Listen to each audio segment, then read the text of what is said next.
그러므로 주 안에서 갇힌 내가 너희를 권하노니 너희가 부르심을 받은 일에 합당하게 행하여 모든 겸손과 온유로 하고 오래 참음으로 사랑 가운데서 서로 용납하고 평안에 매는 줄로 성령이 하나 되게 하신 것을 힘써 지키라. 몸이 하나요 성령도 한 분이시니 이와 같이 너희가 부르심의 한 소망 안에서 부르심을 받았느니라.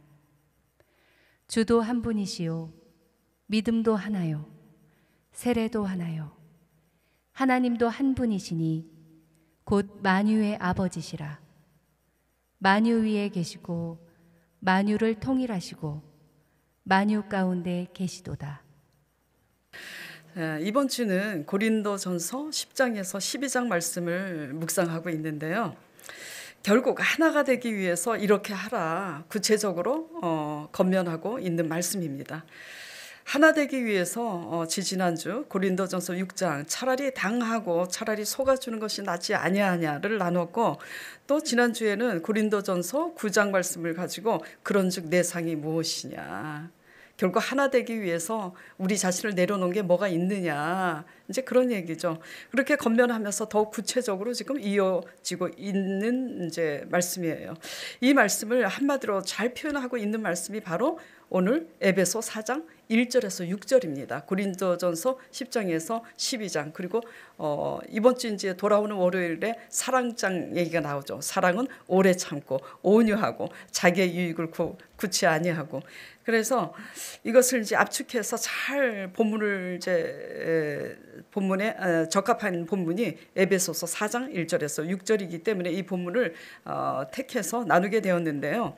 사람이 사는 곳이면은 살아온 문화가 다르고 생각이 다르고 취향이 다르고 성격이 다 다르기 때문에 본의 아니게 관계 속에서 문제가 발생하기 마련입니다. 그러므로 이제 말씀을 나누기 전에 먼저 이 하나 되기 위해서 좋은 예화를 하나 들고 싶어서 찾다가 딱 적합한 예화 하나를 찾게 되었는데요. 이 예화를 찾다가 이 예화가 순조롭게 찾게 된 게 참 신기하다. 지난주 이제 설교하다가 제가 얘기했잖아요. 강 목사님 부부하고 저하고 일이 있었다고. 사실은 이제 제 일이 아니라 강 목사님 부부 일인데 저까지 이제 전이가 된 상황입니다. 그 사건하고 너무 똑같아서 이거 진짜 재미있다. 그리고 이건 하나님 뜻이구나를 알게 되었습니다. 자, 한 신혼부부 얘기입니다. 신부는 전라도 사람이고요. 신랑은 경상도 사람이에요.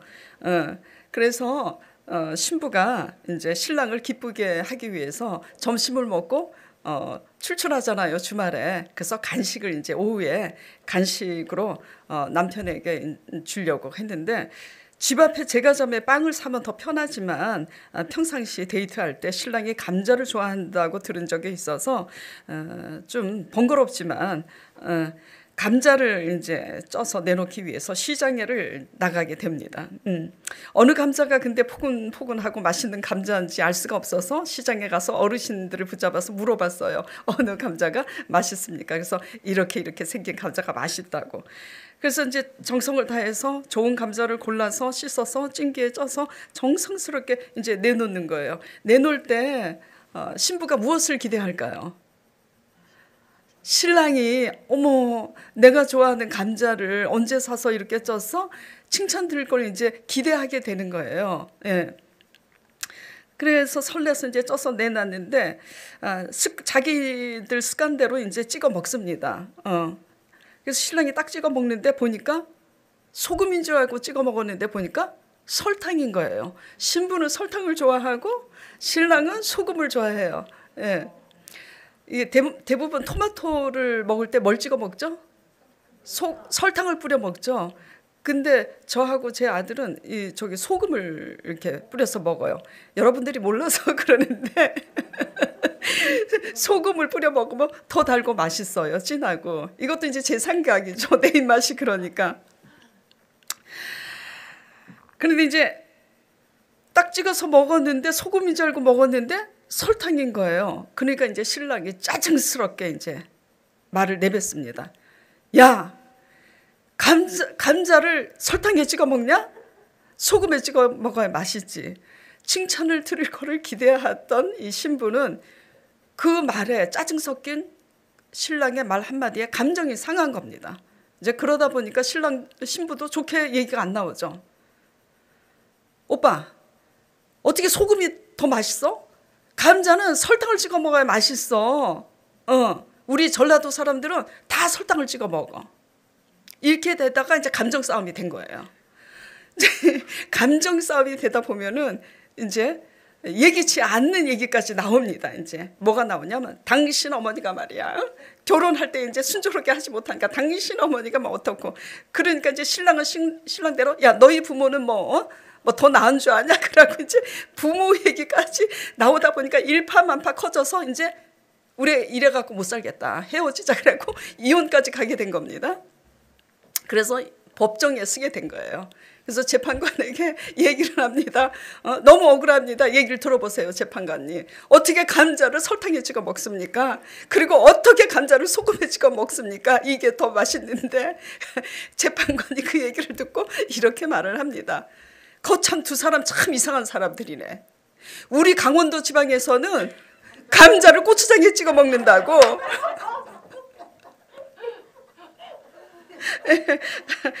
예. 근데 이제 지난주 강 목사님 이제 부부에게 이런 일이 있었는데 음식 얘기가 아니에요. 이제 교회 일에 있어서 중요한 사안을 처리하는 문제인데 우리 강 목사님이 다 알다시피 별명이 맥가이버입니다. 일을 진짜 추진력 있게 잘해요. 그 이제 일을 다 해결하고 나서 그 후에 이제 제게 저녁 때 기도하러 모여서 제게 보고를 하는데 이제 문제는 뭐냐면 강 목사님 생각하고 사모님 생각이 이제 다른 거예요. 강 목사님은 이게 중요하니까 내가 이렇게 했다. 그래서 일사천리로 일을 잘 해갖고 기대를 한 거야. 우리 사모가 오빠 여보 당신 진짜 잘했다 할 줄 알았는데 반응이 그게 아닌 거야. 그러다 보니까 한마디로 어떻게 되죠? 김이 팍 새는 거지. 근데 저는 그 과정을 몰랐어요. 보고할 때. 근데 이제 어떻게 보고를 하는데 강 목사님은 이게 중요해서 이렇게 했고 사모는 그게 아니라고 의견이 분분해서 그렇게 감정이 쏙 좋지가 않아 보여. 눈치가 내 앞에서 이제 화는 안 내고 있는데 근데 이제 내가 주책이지. 제가 그냥 그 재판관처럼 지혜롭게 나는 고추장이다 딱 결론을 내리면 좋은데 제가 가만히 들어보니까 제 생각하고 똑같은 생각을 갖고 있는 편을 들게 된 거야. 그러다 보니까 강 목사 부부가 이 감정이 고조된 거예요. 내 앞에서. 그러다 보니까 저까지 그 감정이 저한테 전이가 돼서 불똥이 튄 거야. 그러니까 저까지도 감정이 상하게 됐죠. 근데 그래서 가만히 생각을 해봤어요. 이게 아닌데 지금 내가 뭔 잘못을 했지? 이게 아닌데 지금 우리 초신자가 직장에서 억울한 일을 당해도 감정 싸움이 되지 않게 감정을 내려놓고 있는 마당에 지금 우리가 왜 이러고 있는 거지? 그래서 안 되겠다 해서 제가 이제 얘기를 했어요. 지금 왜들 그러냐? 이게 이렇게 감정이 격해질 일이 아닌 것 같은데 좀 자초지종을 들어보자 그래서 따로따로 강 목사님은 강 목사님대로 따로 사모는 사모대로 제가 따로 불러서 자초지종을 들어보니까 너무너무 이해가 가는 거야. 나 같아도 김이 팍 새겠더라고. 근데 또 사모님 얘기를 들어보니까 사모님도 옳은 얘기야. 이게요 전후 상황을 차분하게 대화를 듣지 않다 보면 서로 자기 입장 차이에서요 결론만 얘기하다 보면 이게 옳고 하다가 감정이 상할 수가 있어요. 그래서 야 우리가 지금 고린도전서 말씀을 배타고 가고 있지 않냐. 초신자도 지금 이러고 있는데 우리가 정신 차리고 차분히 앞으로도 대화해서 감정이 격해질 게 아니라 감정이 격해지면 하나가 되지 못하니까 앞으로 잘 가자고 그래서 아슬아슬하게 일파만파 될 수 있었어요. 진짜로. 그런데 잘 이제 무마가 됐었죠. 예. 자, 소금이면 어떻고 설탕이면 어떻습니까? 예? 예. 그런데 자신의 생각이 옳다고 여기는 이상 우리도 모르게 우리 입장들을 표명할 수밖에 없는데 이렇게 되다 보면 자기 입장을 굽히지 않으면 서로 뭐죠? 감정이 이제 상하게 돼요. 그리고 또 이런 문제가 있어요. 우리가 어떤 일을 잘 처리했거나 상대방을 위해서 선을 행할수록 인정받고 싶다는 계산을 가지고 한 거는 아니에요. 순수하게 진짜 상대방을 위해서 선을 행했는데 기대 이상의 반응이 이렇게 선을 행할 때는 기대감을 갖게 됩니다. 그렇죠? 계산을 가지고 한 거는 아니지만 우리가 이렇게 선을 행할 때 저 사람을 행복하게 하기 위해서 선을 행할 때는 저 사람이 참 기뻐하겠구나 그 순부처럼 기대를 하고 있는데 전혀 다른 기대가 오면 우리가 상처를 받게 되죠. 예. 문제는 이 감정인데요. 감정이 상하게 되면 자존심 때문에 먼저 손을 내밀어서 대화하기가 힘들어진다는 게 문제예요. 그리고 대화하기가 힘들어진 상태에서 계속 그렇게 대면대면 지내다 보면 점점 오해가 생겨서 골이 깊어져요. 경험해 보셨죠? 살다가. 예. 자, 오늘 하나님 말씀 안에서 우리가 이 상한 감정을 어떻게 이기고 하나 될 수 있는가 나눠보도록 하겠습니다. 첫째는 우리의 생각이 바뀌어야지 돼요. 어떤 생각일까요? 어떤 생각이냐면 내가 피해자라는 생각이 바뀌어야 돼요. 이게 무슨 말이냐면 감정이 일단 상하게 되면요. 본능적으로 어떤 느낌을 받게 되냐면 내가 당했다라는 느낌을 크든지 작든지 받게 됩니다. 내가 당했다는 느낌 때문에 나는 피해자라는 생각을 갖게 되는데 이 생각은 따져보면 각자 자기 입장에서만 생각하게 될 때 빠지게 되는 오류예요. 예를 들어서 누군가 어떤 잘못을 하게 됐을 때 무례하게 어떤 사람이 함부로 말을 하게 되면 감정이 생기죠. 예, 옳은 말이라 할지라도. 그리고 잘못을 했을 때 화를 내면서 지적을 했다고 칩시다. 그러면 잘못했음에도 불구하고 정죄감을 느끼게 되기 때문에 상처를 받아요. 그러면 그 상처받은 감정 때문에 피해자 기분을 면치 못합니다. 이미 죄인이 됐잖아요. 이렇게 되면 잘못했음에도 불구하고 누가 가해자가 되냐면 잘못한 사람보다 화를 낸 사람이 가해자가 돼버려요. 내 잘못은 모르고 그 상한 감정 때문에 저 화낸 사람, 나한테 무안을 준 사람, 사람들 앞에서 망신을 준 사람을 가해자로 느끼게 되는 겁니다. 자, 그런데 뒤집어서 입장 바꿔서 생각해 보면 따지고 화를 낸 사람 입장에서 한번 생각해 보자고요. 어떤가? 내가 이렇게 화가 나기까지는 이유가 있어요, 없어요? 이유가 있죠. 저 사람이 잘못했기 때문에 화가 난 겁니다. 그렇기 때문에 미안하다고 진심으로 정중하게 사과를 해야 되는데 내가 원하는 사과를 받지 못하면 내가 피해자라는 생각이 클 수밖에 없어요. 분명히 잘못을 제공한 사람은 누구예요? 상대방이기 때문에 내가 화냈다는 것보다 내가 화를 내서 저 사람한테 상처를 줬다는 것보다는 내가 일일이 따져갖고 저 사람을 죄인으로 만들었다는 그 생각은 미처 못하고 나는 피해자라는 생각을 떨쳐버리지 못합니다. 재미있는 일이 있었는데요. 강 목사님 그 아기들 얘기입니다. 하준이가 이제 기운이 셉니다. 아기로서 천하장사예요. 근데 하준이가 놀다가 소율이 발을 확 밟은 거야. 보다시피 소율이 막둥이가 지금 유치원을 다니는데 야리야리하고 조그매요. 얼마나 아팠어요. 그러니까 소율이가 화를 확 냈어요. 근데 하준이가 사과를 안 하니까 소율이가 사과해! 그러니까 이제 하준이는 의도적으로 한 게 아니니까 그냥 대면대면 미안해. 이렇게 하니까 소율이가 더 화가 나서 그 어린애가 마음을 다해서 진심으로 사과하라고. 그래서 그 얘기를 듣고 얼마나 어머머머 세상에. 그러니까 어린아이들도 느끼는 거예요. 상대방이 사과를 하는데 대면대면 그냥 마지못해서 사과를 하는지 진심으로 마음을 다해서 사과를 하는지 느끼고 있으니까 그 아기가 마음을 다해서 진심으로 사과를 하라고. 근데 하준이가 약을 올리고 사과를 안 하니까 엉엉 이제 울더라고. 이렇게 사모님이 얘기를 해서 야 정말 재밌다 그리고 웃은 적이 있었는데요. 하나님의 관점에서 보면은 지금 양쪽 다 잘못하고 있는 겁니다. 예. 서로 자신들이 상처 입은 피해자라는 생각이 바뀌지 않는 이상은 결코 마음 중심으로 하나가 될 수가 없습니다. 예. 네, 하나 되지 못하면 중요한 사실이 있는데요. 영적 신앙 생활에서 이미 진 거예요. 패배한 겁니다. 그래서 여러분들이 제가 계속해서 지금 강조하고 있는 게 뭐냐면 다 본인들 식대로 듣고 있는데요. 신앙생활에서 굉장히 중요한 것은 우리 열심이 아니에요. 뭘 잘하는 게 중요한 게 아닙니다. 뭐를 잘하는 것도 중요하지만 보다도 먼저 근본적으로 중요한 것은 뭐냐면 하나됨이라는 거 잊지 마시기 바랍니다. 예. 하나 되지 못한 우리의 열심은요, 신앙생활에서 어떻게 된 거라고요? 이미 패배한 거예요. 그래서 사도 바울이 그런 거예요. 이미 너희들은 패배했다고. 그러면서 차라리 당하고 속아줌으로써 하나가 되라고 신랄하게 책망을 하고 있는 겁니다. 예. 생각들이 자기 입장에 빠져 있는 이상은 본질을 망각하게 돼요. 본질이 뭘까요? 본질은 하나님의 뜻이 본질이잖아요. 우리의 생각이 중요하지 않습니다. 하나님의 생각이 중요하죠. 하나님의 생각이. 자, 본문 1절 4절 보겠습니다.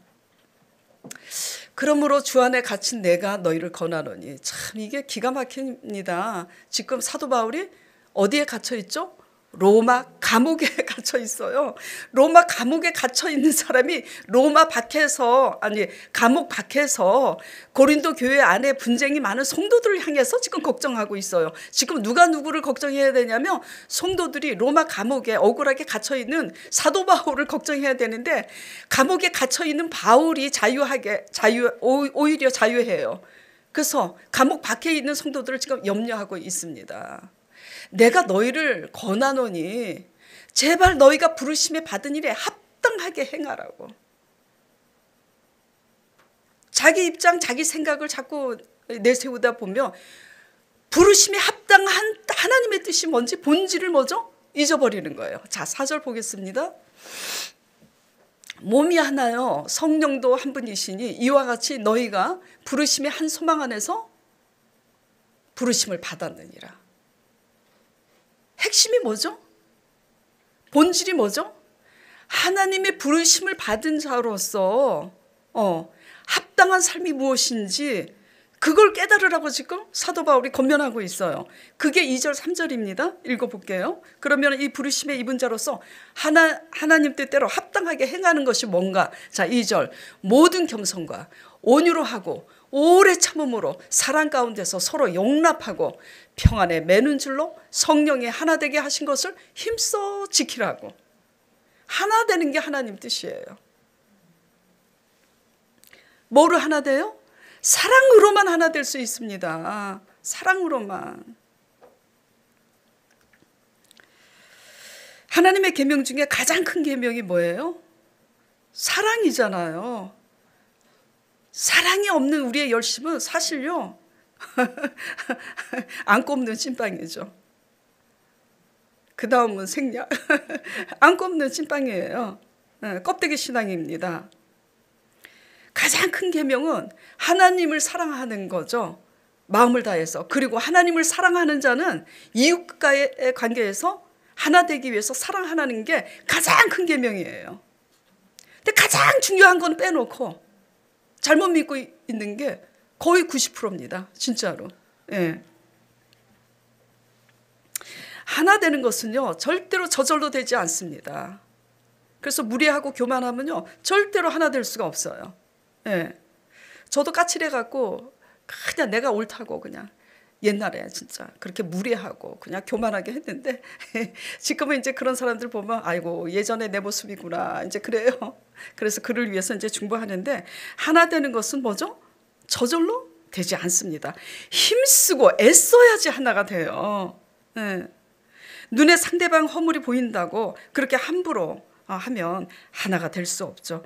그러나 이론적으로는 알고 있지만 실상은 그렇게 살아내기가 쉽지 않다라는 겁니다. 쉽지 않아도 하나님을 믿는 성도라면 이 일을 반드시 해내야 돼요. 반드시. 일보다 더 중요한 게 하나됨입니다. 해내지 못하면 아무리 일 잘해도 뭐죠? 부르심을 입은 자로서 합당한 자가 되지 못하고 있다라는 겁니다. 그래서 고린도전서 11장 27절 32절에 이렇게 사도 바울이 얘기하고 있어요. 주의 성찬을 합당하지 않게 먹고 마시는 자는 주의 몸과 피에 죄를 짓는 거라고. 그러므로 사람이 각자 자기를 살핀 후에야 먹을지니 자기 자신을 분별하지 못하고 먹는 자는 죄를 먹고 마시는 것이라. 그러므로 너희 중에 약한 자가 많고 병든 자가 많으니 병든 자가 많고 죽은 자도 적지 아니하니 이는 주께 징계를 받은 것이라고. 성찬이요, 말 그대로 거룩한 찬이잖아요. 거룩한 식사를 하는 사람이 하나님께 합당하지 못하게 거룩하지 못하는데 그 성찬을 아무 생각 없이 자기를 분별하지 못하고 먹으니 그래서 병든 자가 많고 그래서 죽은 자가 많다고. 이것이 하나님의 징계라고 지금 밝히고 있는 거예요. 네. 일보다 중요한 것이 무엇이라고요? 하나됨입니다. 하나됨이에요. 하나님을 의식하게 되면 하나님을 두려워함으로 하나님의 부르심에 합당한 하나됨에 치열할 정도로 예민하게 깨어서 노력을 합니다. 하나님을 의식하는 성도들은. 예. 근데 우리 자신에게 집중하면 우리 자신이 인정받지 못하는 것에만 예민하게 반응이 나와요. 그래서 결국 하나 되지 못하게 되는데요. 이렇게 되면 우리의 열심은 하나님이 절대 받지 않으세요. 자, 마태복음 5장 23절 24절 보겠습니다. 그러므로 같이 읽어볼까요? 그러므로 예물을 제단에 드리려다가 거기서 내 형제에게 원망 들을 만한 일이 있는 것이 생각나거든 예물을 제단 앞에 두고 먼저 와서 형제와 화목하고 그 후에 와서 예물을 드리라고. 꼭 예물의 문제겠습니까? 예배를 드리러 와도 주일 성수가 중요한 게 아니에요. 주일 성수를 드리기 전에 먼저 원망 들을 만한 내가 말과 행동을 했는지 자기 자신을 분별하는 게 굉장히 중요해요. 예배도 그렇고 찬양도 그렇고 모든 봉사도 마찬가지입니다. 모든 봉사. 설교 잘해요? 사역 잘해요? 중요하지 않습니다. 더 중요한 것은 사랑과의 관계에서 내가 원망 들을 만한 일이 생각나거든 그거 먼저 풀고 와서 예배 드리고 찬송하고 예물을 드리라. 지금 그 말씀을 하고 있는 거죠. 마태복음 18장 35절 보겠습니다. 자, 같이 이 말씀도 읽어볼게요. 자, 시작. 너희가 각각 마음으로부터 형제를 용서하지 아니하면 나의 하늘 아버지께서도 너희에게 이와 같이 하시리라. 하나가 되지 못하는 이유는 용서하지 못해서 하나가 되지 못하는 거잖아요. 그러니까 하나님이 어떻게 하시겠다고요? 너희가 용서하지 못하고 하나 되지 못하니까 나도 너희를 용서하지 않겠다라는 말씀인 겁니다. 그러니 여러분들이 기도하는 게 연락이 잘 안 되는 거죠. 문제는 문제 자체에 있지 않다라는 걸 제발 좀 유념하시기 바랍니다. 예. 자, 부르심에 합당한 사명이 뭘까요? 날마다 제가 말씀드렸죠. 예수 그리스도께서 우리를 얻기 위해서 우리 죄를 담당기 위해 십자가에 죽으심 같이 그 본을 따라서 우리도 그렇게 하라는 거죠. 근데 이제 펄펄 살아서 이제 다니면 어떻게 되는 거죠? 예. 그래서 우리가 이 부르심에 합당한 자가 되기 위해서 우리의 생각, 우리의 감정, 우리의 권리를 내려놓길 간절히 축원드립니다. 그래서 제가 간증 드렸잖아요. 지지난주인가. 하도 아무리 하나님을 안 믿어도 그렇지 어떻게 자기 욕심과 편리대로 이렇게 계속 할 수가 있지? 그래서 이거는 이제 관계를 계속 해야 되니까 그래서 딱 불러서 이거 정리를 좀 해야 되겠다 딱 했는데 하나님 생각은 어떤가 여쭙고 싶어서 여쭤댔더니 하나님 생각은 제 생각하고 틀리잖아요. 그들의 욕심과 그들 편리대로 해서 바로잡는 게 뭐가 그렇게 중요하냐. 그럼에도 불구하고 저 사람이 잘못된 걸 알면서도 지켜봐주고 있구나. 나중에 그걸 깨달을 때 복음 전할 때 복음이 들어가지 않겠느냐. 예, 그래서 이제 우리가 기도를 해야 되는데 부르심에 합당한 자가 되기 위해서는 우리의 생각, 우리의 감정이 중요한 게 아닙니다. 하나님의 생각이 중요하죠. 그래서 두 번째, 그러기 위해서는 성령을 의지해야지 돼요. 제일 힘든 것이 이제 생각이 바뀌면 감정이 바뀌게 돼요. 생각이 바뀌지 않고서는 감정이 절대 바뀌지 않습니다. 그런데요, 이 생각을 사람 생각을 바꾸는 게 가장 힘듭니다. 내 생각도 내가 옳다고 생각하면 내 생각도 바꿔지지 않는데 우리가 어떻게 상대방 생각을 바꾸겠어요. 그러니까 상대방 생각을 바꾸기 전에 믿는 우리가 먼저 바꿔야 되는데 이게 무지 힘들다라는 거죠. 자, 아프면 병원에 가서 약도 타고 수술도 할 수 있는데 이 생각은요, 수술이 안 됩니다. 뭘로 수술이 돼요? 성령으로만 수술이 되는 줄 믿으시길 바랍니다. 우리의 영혼을 건들고 우리의 마음을 건드는 성령을 의지할 때만 치료가 되는 거예요. 성령을 의지하고 기도하다 보면은요, 희한한 일이 일어납니다. 어떤 일이 일어나냐면요, 우리의 생각이 바뀌게 돼요. 예. 기도하기 전에는 내가 옳다고 생각했는데 기도하고 나니까 아버지 생각이 달라서 제가 내 생각을 내려놨다 그랬잖아요. 이게 뭐죠? 이타적인 생각으로 바뀐 거예요. 왜 기도하면 이런 일이 일어나느냐? 하나님은 사랑이시기 때문이죠. 사랑은 늘 이타적입니다. 근데 아무리 제가 설교를 잘한다는 얘기가 아니라 제가 설교를 아무리 잘하고 어떤 능력이 있다고 해도요, 자기 입장에서 생각하면 다 자기중심적 생각이지, 예. 그럼 뭘 잘하는 게 중요한 게 아니라고요. 예. 이거 정말 중요한데 잘 못 알아들어요, 성도들이. 세월이 지나면 이제 깨닫지. 10년, 20년. 자, 문제가 생기고 감정이 상했을 때 저희들처럼, 저희 목회자들처럼 날마다 제가 그래서 설교하다가 이제 제가 참 미련하다는 걸 깨달았어. 이제 바꾸기로 했어요, 설교를. 날마다 기도하라고 했는데 날마다 안 해도 좋아요. 우리 목회자들처럼.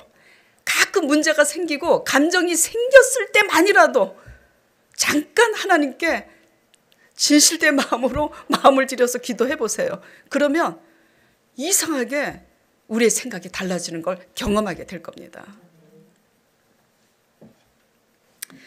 미처 생각하지 못했던 것들을 상대방 입장에서 기도하면 깨닫게 돼요. 그러다 보면 거짓말처럼 상대방을 용납하게 되죠.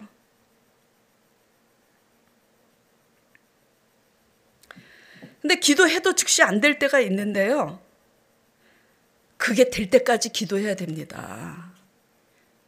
그게 중요한 거예요. 다른 게 중요한 게 아닙니다. 병 낫기를 기도하고 또 무슨 문제가 생겨서 경제적인 문제, 내가 노후에 어떻게 살까?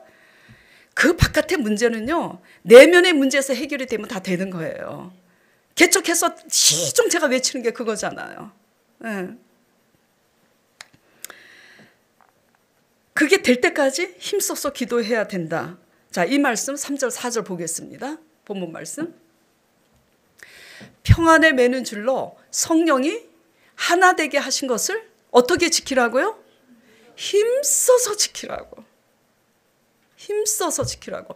될 때까지 기도하라는 얘기예요. 자, 4절에 몸이 하나요? 성령도 한 분이시니 이와 같이 너희가 부르심의 한 소망 안에서 부르심을 받았느니라. 성령 안에서 하나됨을 힘써 지키라고 당부하고 있는 거예요. 우리가 하나 될 수 없는 것을 성령 하나님께서는 하나 되게 하신다라는 이 사실을 믿으시길 바랍니다. 우리가 우리 힘으로 하려고 하니까 안 되는 거지. 그리고 우리 생각이 옳다고 생각하니까 안 되는 거지. 예. 자, 그러므로 성령 하나님께서 능히 하게 하심을 믿고 의지함으로 하나 되시길 간절히 축원드릴게요. 예. 그러면 다른 문제는 저절로 해결이 돼요. 마태복음에 주님께서 그래서 이렇게 말씀하시잖아요. 하나님의 나라와 그의 의를 먼저 구하라고. 그리하면 이 모든 것을 더하여 주신다고. 근데 이 하나 되는 것이 싫지. 왜냐면 내 고집대로 하고 싶잖아요. 내 감정대로. 자, 세 번째 이제 알아야 될 게, 우리가 성령으로 하나 되기 위해서 첫째 생각이 이제 바뀌어야 된다. 내가 피해자라는 생각. 근데 내가 피해자라는 생각은 감정이 생길 때 그렇게 된다라는 거. 그래서 이제 그 생각이 바뀌어야 되는데 생각이 마음대로 바뀌지 않는다라는 거죠. 그래서 이 생각을 바뀌기 위해서 성령을 의지해서 기도해야만이 바뀌게 된다. 이 얘기를 한 겁니다. 자, 세 번째 알아야 될 것은 뭐냐면 하나 되지 못했을 때는 이미 마귀에게 지고 있다는 사실을 여러분들이 알아야지 돼요. 이게 본질입니다. 우리가 옳고 그런 거가 중요한 게 아니에요. 이미 우리 생각과 우리의 고집 때문에 하나 되고 있지 못하면 저나 여러분이나 마귀에게 지고 있는 거라고. 신앙생활에 패배하고 있는 겁니다. 예. 자, 에베소서 4장 22절 27절 보겠습니다. 자, 22절 볼게요. 너희는 유혹의 욕심을 따라 썩어져가는 구습을 따르는 뭘 벗어버리라고요? 옛사람을 벗어버리라고요. 옛날처럼 믿지 말라고요. 오직 너희의 심령이 새롭게 변화가 되어서 하나님을 따라서 하나님의 의와 진리의 거룩함으로 지으심을 받은 새 사람을 입으라. 25절에 그런즉 거짓을 말하고, 이게요 감정이 상하게 되면 각자 자기 입장에서 유리한 대로 얘기하게 됩니다. 예. 그런즉 거짓을 버리고 각각 그 이웃과 더불어 참된 것을 말하라. 이는 우리가 서로 지체가 됨이라 하면서 이제 중요한 말씀이죠. 분을 내어도 죄를 짓지 말고 해가 지도록 분을 품지 말고 마귀에게 틈을 주지 말라고. 자, 도적은 언제 들어와요? 우리가 잠들었을 때 틈을 엿봐서 몰래 들어오잖아요. 나 들어가 하고 들어오는 도둑이 어디 있습니까? 마귀는 언제 들어오냐면요, 우리가 본질을 잊어버리고 우리 자기 중심의 신앙생활을 할 때 그때 들어오는 거예요. 자, 옛사람을 벗어버리지 못하고 새롭게 되어서 하나 되지 못하면 마귀로 틈을 타서 마귀로 틈을 타도록 허락하게 되는 삶인데요. 마귀가 일단 틈을 타면요, 분열시키고 죽이고 멸망시키는 일을 합니다. 5년 10년 지나다 보면은 다 잃어버려요. 20년 지나고 뭐 이게 시간 차이지. 저는 이게 제자 사역을 하면서 너무나 그거를 많이 봤어요. 제가요 설교를 이제 듣다가 저는 제가 좀 무식하기 때문에 우리 이제 성도들은 제가 무식한 거를 모르는데 아는 분들은 알아요. 근데 제가 이제 무식하기 때문에 그 베이직 교회 조정민 목사님 설교를 가끔 짬짬이 들어요. 왜냐하면 나는 무식하기 때문에 이걸 제대로 표현을 못해서 길게 표현을 하는데 그 엘리트 목사님은 그걸 아주 짧게 표현을 하더라고요. 그래서 이럴 땐 이렇게 표현을 하면 참 짧고 효과적이구나. 그래서 그 목사님 설교를 듣고요. 또 저희 만나교회 유기성 목사님 설교를 또 듣습니다. 이제 성함을 거론해서 죄송한데, 근데 유기성 목사님 굉장히 훌륭하세요. 근데 제가 왜 유기성 목사님 설교를 가끔 듣냐면 운동을 할 때 이제 듣는데 굉장히 온유하세요. 성격이 따뜻해. 그래서 나는 제 설교를 참 듣기 싫어해요. 저는 설교를 듣다가 딱 꺼버려. 왜냐하면 나는 어느 날 개척해서 초창기에 설교를 했는데 제 설교를 보고 깜짝 놀랐어요. 제 설교가 너무 센 거야. 그래서 좀 부드럽게 해야 되겠다. 그래서 그 다음 주에 저 나름대로 굉장히 부드럽게 했다고 설교를 했는데, 그래서 다 봤는데 여전히 부드럽지가 않은 거야. 이제 그런데 이제 앞으로 점점 부드러워지겠죠. 노력하겠습니다. 그래서 이제 유기소 목사님 설교를 듣는데 굉장히 제가 위로를 받았어요. 목사님이 굉장히 온유하고 부드러우시구나 그랬는데 목사님이 그러시는 거야. 내가 이제 하나님께 이제 이렇게 옳다고 생각해서 이렇게 기도했는데 하나님이 책망을 하시더래요. 강하다고. 이거 성함을 얘기하게 됐는데 내가 실수인데 유기성 목사님 굉장히 훌륭하신 분입니다. 진짜. 그래서 크게 부흥이 돼가지고 배울 점이 많아요. 그래서 또 이천수 목사님 설교를 이제 듣게 됐는데 같은 날 진짜 이천수 목사님이 이천수 목사님이 저하고 성격이 비슷하신 것 같아. 아주 그냥 다혈질이시죠. 그분이 자기 자신을 다혈질이라 그러시더라고요. 근데 이천수 목사님 뭐라 그러냐면 성격이 온순하고 온유하게 태어난 사람들이 있고 다혈질처럼 자신같이 다혈질로 태어난 사람이 있는데 하나님이 보시기에는 온유해서 사람들 보기에는 온유해서 잘하는 것 같지만 여전히 자기 생각을 굽히지 않고 사람한테 칭찬을 받지만 하나님 보시기에 아니면 그게 온유한 게 아니라는 거죠. 다혈질이지만 자기의 생각을 딱 끊고 하나님 앞에 순종하면 아무리 다혈질이어도 그게 하나님 앞에 합한 자다. 그래서 제가 굉장히 위로를 받았어요. 뭐 위로를 받았어도 제가 이제 부드러워져야죠. 왜냐하면 부드러워져야 성도들이 편하게 듣기 때문이죠. 자, 베드로전서 4장 8절 말씀을 보겠습니다. 지금 이제 뭔 얘기하다가 이제 여기까지 갔는지는 모르겠지만, 자, 베드로전서 4장 8절.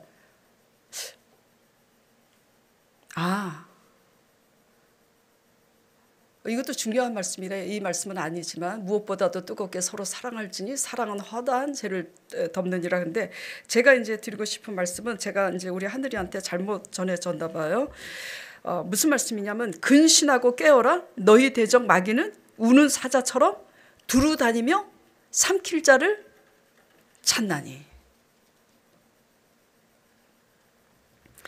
마귀는요, 우리의 하나 되지 못하는 생각과 감정을 통해서 역사합니다. 우리가 마귀의 도구가 될 때 우리의 삶의 결과는 나중에 비참하다는 걸 꼭 명심을 하셔야지 돼요. 내 기준, 내 입장이 중요한 게 아닙니다. 부르심에 합당한, 하나님의 부르심에 합당한 삶이 되기 위해서 하나님 뜻에 순종하느냐, 그게 중요한 줄 믿으시기 바랍니다. 그게 뭐라고요? 하나됨이라는 거.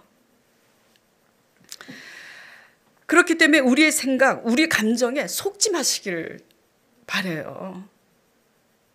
우리는 문제가 뭐냐면요, 우리가 사람들한테 뭘 잘해서 칭찬을 들으면요 착각을 합니다. 잘 믿는다고. 그래서 우리 감정, 우리 생각에 묶이게 되는데요, 우리 감정, 우리 생각에 속지 마시길 바라요. 하나님 말씀을 딱 기준으로 해서 내가 잘 믿고 있는가를 잘 살펴봐야 돼요. 그래서 합당한 사람이 되시길 바랍니다. 자, 찬송가 350장에 이런 찬송가가 있죠. 우리들의 싸울 곳은 육체 아니요, 우리들의 싸울 곳은 혈기 아니요, 마귀 건세 힘써 싸워 깨쳐버리고 뭘 살려요? 죽을 영혼 살릴 것일세. 한 마음으로 힘써 싸우세. 악한 마귀 군사들과 힘써 싸워 숭정고를 울리기까지. 신앙생활의 영적 전쟁의 실체는요, 무엇을 열심히 하는 거 이전에요, 거듭거듭 말씀드리는데 우리의 열심에 있는 게 아닙니다. 열심히 하는데 잘못된 사람, 그 사람 없어지면 하나님이 대타로 계속 보내주셔요. 일 잘하는 게 그렇게 중요하지 않아요. 내 생각, 내 감정을 갖고 사느냐, 하나님의 부르심에 합당한 자가 되기 위해서 내 뜻과 내 생각을 하나님 생각에 순종하고 굴복시키는가, 이것이 우리가 싸워야 될 전쟁이라는 걸 유념하시기 바랍니다. 예. 그러므로 성령을 의지함으로 우리의 생각, 우리의 감정에 묶이지 마시고 그곳에서 속히 나와서 부르심에 합당한 저와 여러분 되시길 간절히 축원드립니다. 자, 기도하도록 하겠습니다. 하나님 아버지,